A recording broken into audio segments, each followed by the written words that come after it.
Hey guys, this is about the Mega 5 EST. I don't know if this is Phoebos or Libos or HISENIOR Audio is the company. I got these crazy names on everything. There's like 5 names on this thing. So it's HISENIOR Audio. It's made in China. HISENIOR Audio.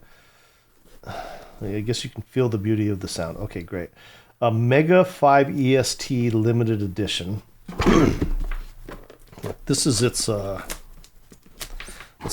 open this box up here so you can see what it's all about.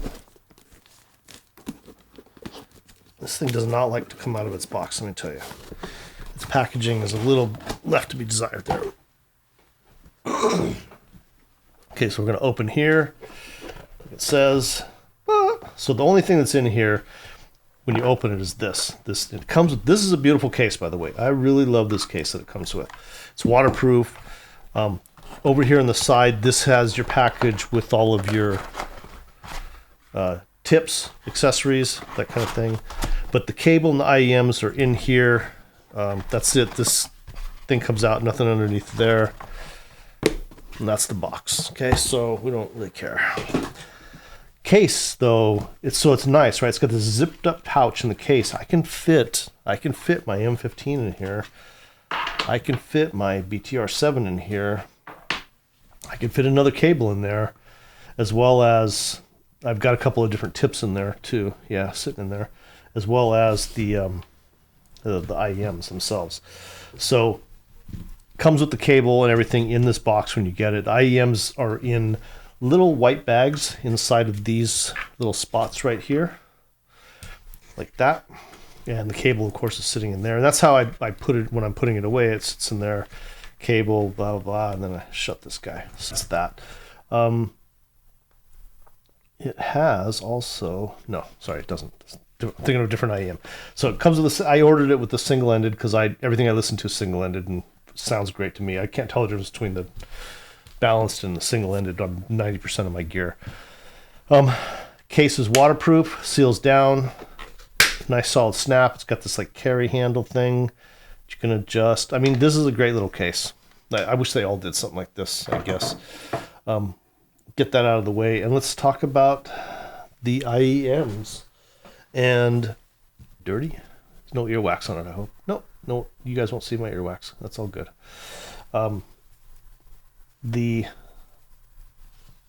So I don't know what they say on there. Is that supposed to be paid? I don't know what that's supposed to say, to be honest with you. Someone knows what this is supposed to say. Please tell me. Is it Phoebos? Lobos? I don't know. Yeah, it's weird that they say HISENIOR Audio. I don't know. My wife's first language is Spanish, and I asked her, and she's like, I don't know what that is. So anyway, that aside, the Mega 5 EST, which is what I think most people are calling it. Now, I saw a reviewer, and I'll tell you why I bought these. They're $549 right now on Amazon. You may be able to find them cheaper other places, but on Amazon, they're $549. I haven't really looked around too much. Let me get a little bit of a close-up there for you. So that's kind of what they... Take that off. I have small ears, and these are super comfortable for me. I'm going to leave that off. We're going to talk about tips here in a minute, too, because these are... Sorry, I thought it was a little dirty. So these are not the tips that it came with. These are JVC spiral dots. I love JVC spiral dots. If you've never tried JVC spiral dots, you should check them out. JVC spiral dots are special. These are the JVC spiral dots. So,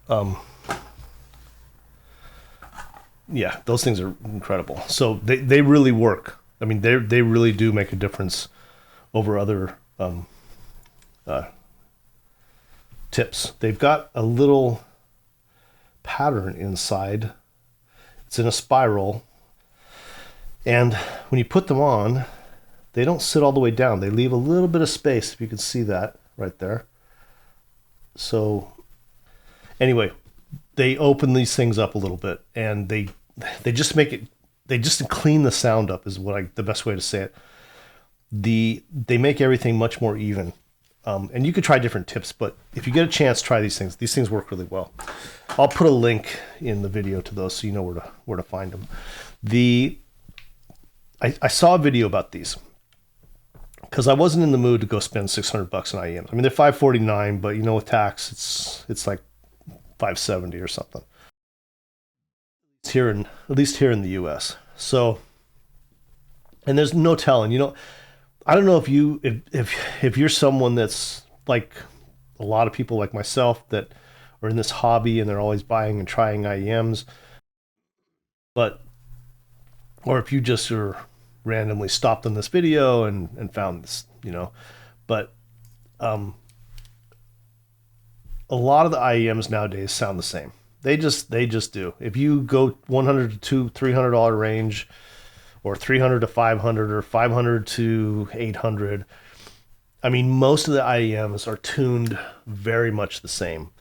And I don't look at graphs. Okay, forget about graphs. I know everyone wants to show you graphs. You don't need graphs. Graphs don't mean anything. I went down the whole graphing route once a long time ago.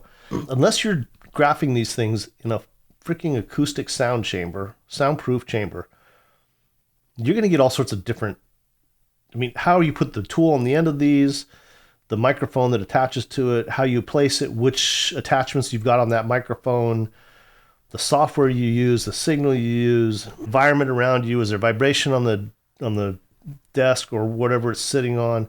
So many variables to how graphing comes out, right? And I found that in my own testing. So that's caveat number one.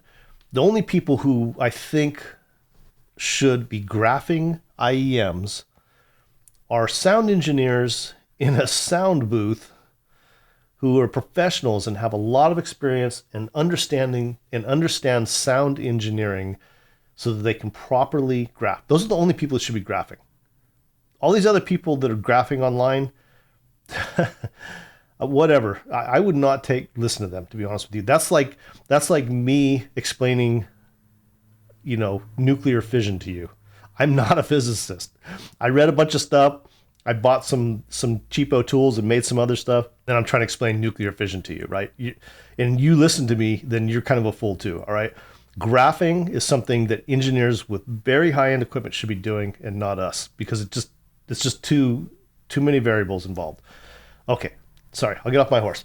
The next thing about graphing, though, is that graphing does not tell you how it sounds. You may think it does, but it doesn't.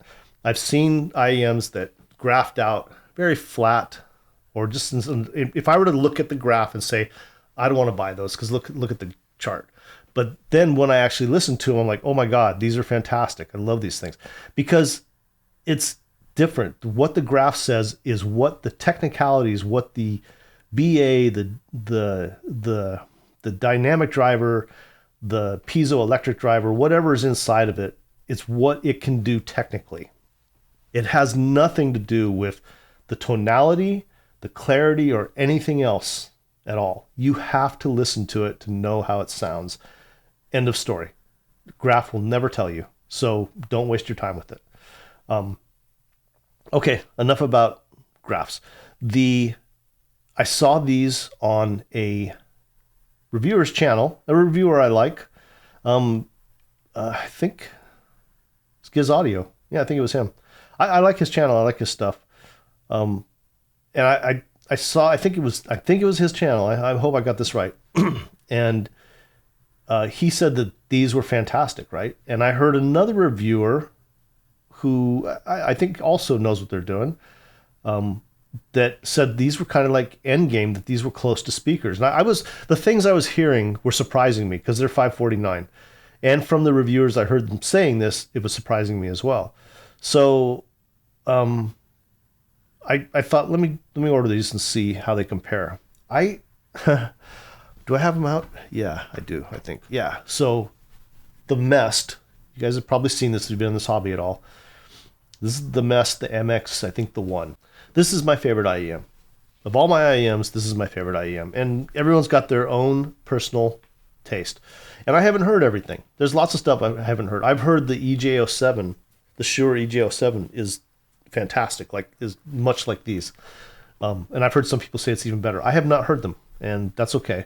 But of all the things I've heard, which I've heard a lot of IEMs, and I've owned a lot of expensive and not as expensive IEMs, I like these best. I really, really enjoy these. So they have the JVC spiral dots on them too. They, I compare against these a lot of things, and you know, brand new, these were like 1,500. From the moment I heard them, they blew me away, and I've never looked back. Just everything about them is what I like. So onto these. I got these, plugged them in, and right away I was like, oh, what is that I'm hearing? Like it was something special about these. One of the things that I like about the Mest is I really like the timbre. Things sound realistic to me, right? Stage isn't that big on these. You know, it doesn't feel like a big hall doesn't feel like a big hall in these. But the separation and the treble and the smoothness and the timbre of these, I just really love. So, and the imaging is good.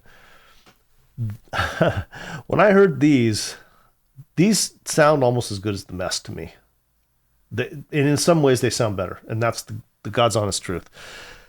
Canara Nana, another IEM that I really love and will never get rid of, the Canara Nana. This has a different sound than the Mest, but I love these IEMs because of what they do, the way the quietness of the background, the delivery of instruments, you know, sounding the way I think they should sound, and the timbre being very good. These, I think, they're on the same level as these two. These were 1,000 brand new, and I actually paid like $900 and something for these. These were like 1,400 or 1,500 brand new. These are $549, and they sound as good as either one of those. These, if I had paid $1,500 for these back in the day before I even listened to those, I would have went, that's totally worth $1,500. It's no joke. It comes with this really nice cable, in my opinion. I really like this cable. It's a little bit, doesn't want to stretch out straight, whatever, but I like the cable. It's not too fancy, and there's no microphonics. It's got a good split right here. Good collar. This thing's nice, the little slide. And it's comfortable on my ear. The tips that it comes with aren't the best. They're okay. I mean, I liked it with it was the first time I heard it when I was like blown away was with the tips it came with. I put the spiral dots on and I was even more blown away. So let's talk about the sound on this treble. Treble feels like right where it should be. Splashes on hi-hats and cymbals, they sound just right. Like the decay and the way it kind of rolls off, everything feels so real. I mean, the timbre is so realistic on these that it was stunning. The mid-range, the vocals are deep and really beautiful. Like the tonality is warm. And in fact, I listened to these on that Moon River TI, and it just muddied it up. They didn't sound good on that. I also listened to these on that new Muse Hi-Fi M5 Ultra, and they didn't sound good on that either. But on the Chord Mojo, they sounded fantastic. On the Shanling M6 Pro, oh my God, these are like made. They're a pair. They should sell these together. This sounds so good on the M6 Pro. I'm guessing on a lot of other DAPs, it's like even probably from what I remember how the FiiO sounds, this is probably going to sound good on the FiiO too. It just smoothed things out so well, and the vocals sound so inviting. Bass is not overblown, but is very strong. Bass felt sharp, but not cut off. It felt not rounded, but right where it should be. I was listening to Diana Krall song. She's got a Live in Paris album, a couple others that I really like. They're really well recorded. And when there's one song, I can't remember the name of the song now, but it might be A Case of You, but I'm not sure. And there's a bass guitarist in there playing, and I can hear him pluck. I could feel the detail of him plucking those bass strings, and I could hear it. It's like it was so realistic. The timbre was so real that it's like I was there watching him. It was incredible. And the same thing went for the treble and the hi-hats. It was just sounded so good and so real. And her voice was so smooth and beautiful. And I could hear the details of of her voice, right? Of her lips smacking against each other as she's, you know, grabbing different notes or singing different notes. I could hear the foot pedals on the piano as she's stepping, because she plays piano too. The keys on the piano. This is one thing I always listen for in anything I listen to. I listen to Diana Krall. There's another Chinese pianist. I can't think of his name right now. Listen to his stuff. I listen to Rodrigo and Gabriela, and I listen for the instruments, because those songs have a lot of instrumental sections where there's no vocal. And I listen especially to piano. Piano's a hard thing to recreate correctly. You know it's a piano that's being played, but does it really sound like you're there watching that person hitting the keys? You can just tell that it's real, right? The imaging is so good, the timbre is so good. So I always go and listen to certain recordings of piano. This definitely, man, the piano was like, I just knew when I heard it. It was like, it sounded so real. It sounded more real than the Mest and more real than the Canary Nana. And that is no joke. It really did. These are stunningly good. At $549, I'm amazed. I'm blown away that these are $549. I would expect the clarity on these to be found in something that costs about $1,500 to $2,000. I mean, the clarity on these is incredible. I had the Monarchs. These blow the Monarchs away. Sorry for those who love Monarchs. These are better. At $549, this is an unbelievable bargain. This is a nice cable. Again, you can always get cables, but the sound that these put out, whoever tuned these had that golden ear. They knew when they were tuning this, they hit the money spot on these things, man, because this is one of those IEMs that sets a new standard. And that's, in my opinion, at this price level. I haven't heard everything, so take it for what it's worth. But I've heard a lot of stuff, a lot of high-end stuff, and I have a lot of good gear. Not the best possible gear, but I've got some really good gear. So, in my opinion, if you have listened to my past videos and you've liked some of the things that I've recommended, then you know kind of what my preferences are. So then maybe you know whether they match up with yours. The only improvement I would make is swapping out the tip. Again, I use the JVC Spiral Dot, but these are like stunningly good. Clarity is exceptional. So at this price, I highly recommend these. All right, well, I've talked enough. So yeah, these are for sure. If you've got the money, just get these. If you're trying to buy something that's you know, high end and you've got $600, you should try these before you go up in the $1,000 range. These are just as good and better than many other things in the $1,000, and I would say up to the almost $2,000 range. So really check these out if you get a chance. You can always send them back. It's Apple. It's Amazon Prime, so you can just send them back if you don't like them. But yeah, definite recommendation. I'll have some links in the video. I hope this helps you out. Please like and subscribe my video. That helps me out and pushes me to make more videos. Okay. All right. So again, have a great day.